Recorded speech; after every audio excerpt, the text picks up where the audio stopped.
you guys, my name is Erika and I'm one of the directors of Alumni here at Evolutions Treatment Center. Hi, I'm Jennifer. I'm director of Alumni Evolutions. So today we're going to talk about relapse and a slip, right? So the question is, what happens when somebody goes through the program, they graduate, and maybe something happens, they go out with some friends, they go back home, and what is the difference between if they were to go out and have one drink or if they were to go on a full-blown run, and what to do in that scenario? So I think Jen's going to talk about the relapse. Okay. So for me, on a personal note, I'm the one who went on a full run, and I knew that just from working here, I kind of knew the difference. Treatment was necessary for me, and what it meant was I went and I continued to use. I didn't just use one time and stop. I continued to use.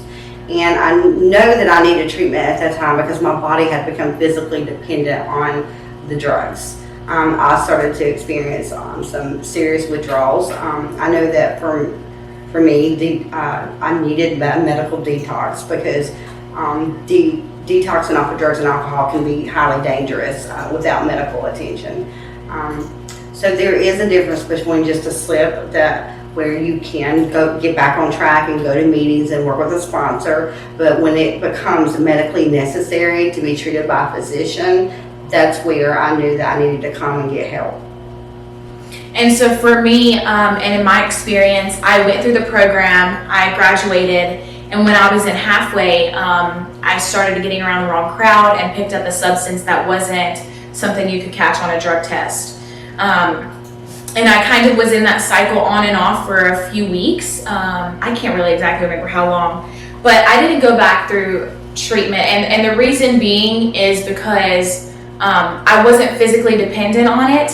And the way that it was brought up to me is that I did have to change my sobriety date, right? That was one thing that kept me out. Is like, oh, it's not a relapse.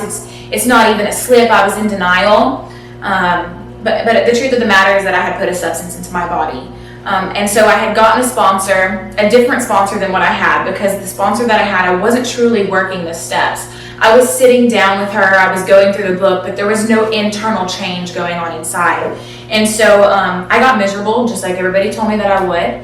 And I decided that I was going to really work the 12 steps, because that was the solution that hundreds of thousands of millions of other people had tried.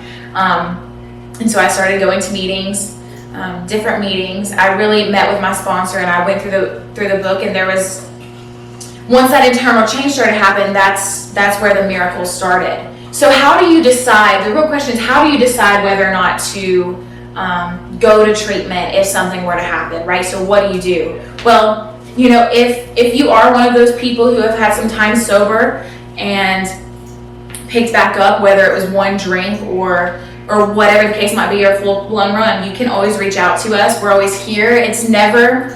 There's a thing called guilt, shame, and remorse that we always talk about. And what it is when you've had some sober time and you put that substance into your body, we're so hard on ourselves as addicts and alcoholics anyways.